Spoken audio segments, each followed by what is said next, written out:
Hey team, this is Nathan from RunDreamAchieve.com. Hope you all are doing great and your training's going well.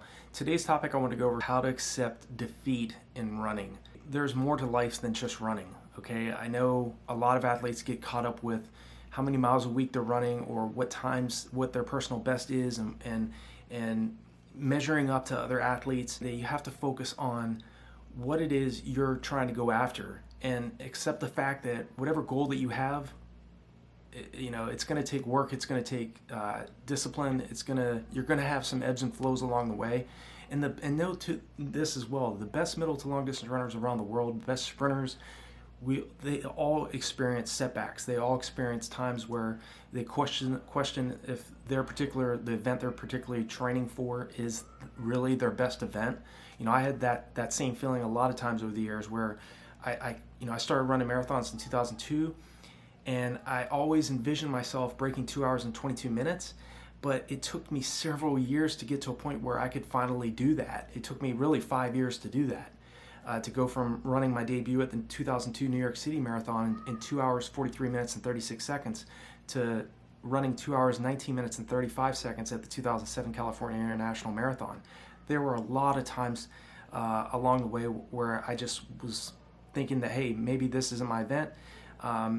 And continually getting outrun by other athletes. But really it's very important to think long term and to study what and how the best middle to long distance runners deal with defeat. And I can tell you from experience from competing from 1992 really up to the current time, up until 2018 when I retired from the sport, I got over defeat from running.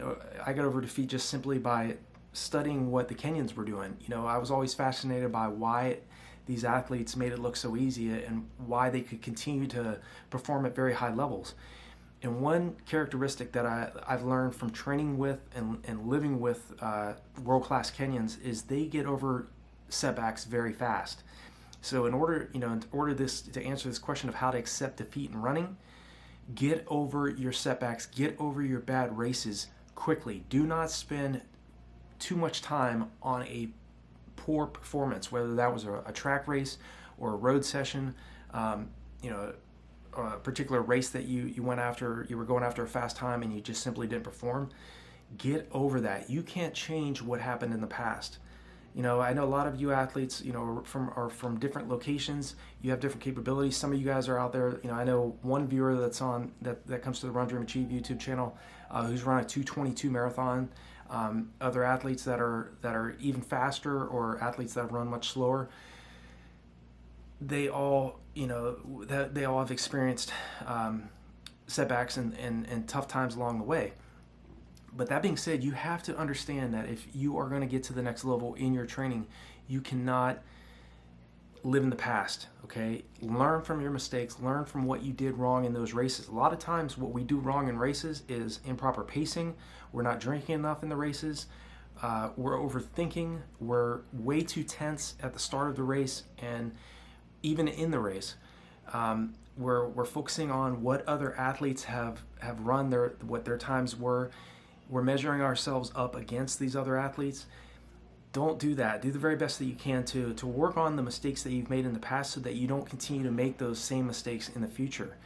And, accepting defeat as a runner is part of the game. If you want to get to the next level, whatever your event is, maybe it's the 5K, maybe it's the 10K, maybe you're going after the marathon, maybe trying to qualify for the Olympic trials in the marathon or earn a Boston Marathon qualifying standard. Whatever goal that is that you have, know that it's not going to be a steady, easy route to your goal. You're going to have to experience a lot of ups and downs along the way, and that's part of the game and getting to the next level. The best runners around the world experience DNFs, did not finish. They've went out there and tried to run way too aggressive, way too early, and pay for it later on in the race. And that's some of the things that's really important. Make sure that you keep your vision, and your focus on your long-term goal. What is it? What is your why? What is it that's getting you out the door every day to do what you do? As as a track and field athlete or a road racing specialist, whatever it is, what particular goal do you have, and how badly are you willing, to endure the ups and downs that go along with becoming a world-class athlete, becoming a professional athlete.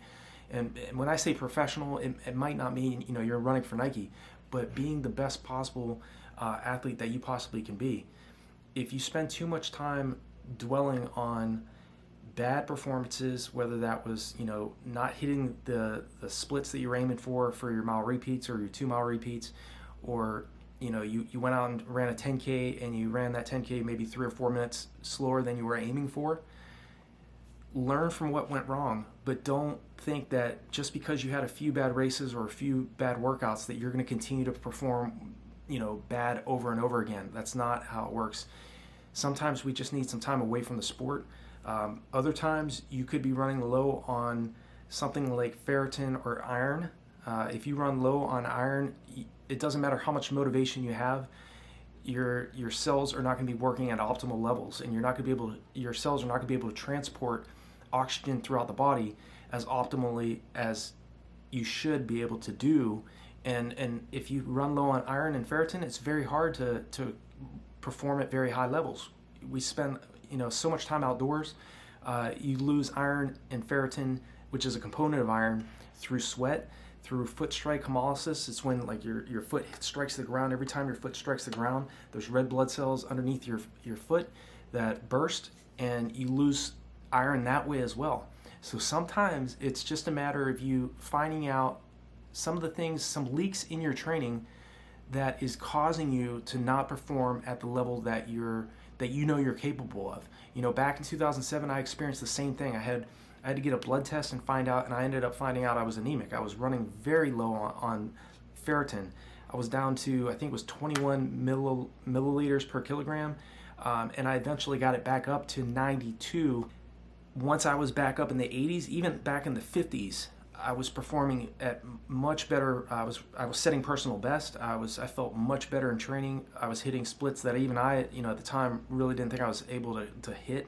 And so you have to pay attention to all of those things, because again, sometimes it's just a matter of either you needing complete rest and you need to take some time away from the sport. In terms of accepting defeat, if you're not performing and you keep getting outrun by athletes that you're capable of competing with, and you keep performing poorly in training, make sure you pay attention to your rest. Make sure that you're looking at other aspects of your training that could be causing the problem. So I hope this video is helpful for you in terms of how to accept defeat in running. Just know that I dealt with defeat many times over the years. I got over it because I loved what I did in the sport. I wanted to find out how fast I could become as a middle to long distance runner. I always had my long-term goals, my short-term and long-term goals written down. I always envisioned myself achieving what I wanted before it actually happened. I always preach this, so important. Mental preparation. If you are not paying attention to this, if all you're doing in training is focusing on physical training, and yes, you have the discipline to get out the door and put in the mileage, but you're not spending any time on a daily basis seeing yourself performing at the level that you're dreaming about. If you don't see yourself getting across the finish line in your goal time that you think is impossible, but your mind doesn't know the difference between reality or imagination, if you're not doing that, then you're only doing 50% of the work. And that's a big problem, and is a big issue that a lot of athletes have in terms of dealing with defeat in running and performing trying to perform at very high levels. You have to do all of the work, and you have to think outside the box. Okay, you have to do the things that your competition is not doing, and that's very, very important. So if you have any other questions about defeat, believe me, I've dealt with it myself, and I've been there and done that. I hope these videos are helpful for you all in some way, and just hearing from an athlete that is, run times that other athletes respect, but at the same time, I've been very high in the sport in terms of performing at very high levels, but I also understand what defeat feels like, and the best recommendation I can give to you is don't spend too much time living in the past. Focus on the future, focus on what you want, before it occurs. Make sure you're training your mind to create that reality that you want. Don't live in the past. Make sure you're studying from, writing down in your journals, write down what went wrong in each one of your races or workouts, and try to make sure that you don't continue to make those same mistakes. Make sure you're hydrating well in practice. Make sure that you make training the most difficult part of your preparation, so that when you get in the race, there is nothing that your competition is going to be able to throw at you that you have not already dealt with in training, that you haven't put yourself through in training. Make sure you do that, and don't get too tense and stressed out the morning of the race. The morning of the race is your celebration of all the hard work you put in for those 8 to 12 to 16 to 20 weeks that you build up for your marathons or your 10Ks or whatever race you're going for. I hope this video's helped for you. Reach out to me anytime if you have any questions. Leave me a comment in the comment section. Like this video, share it with other athletes, and definitely check out the resources that are on RunDreamAchieve.com. They're below all of my videos, and I hope this video has helped for you all, and I'll talk to you in the next one.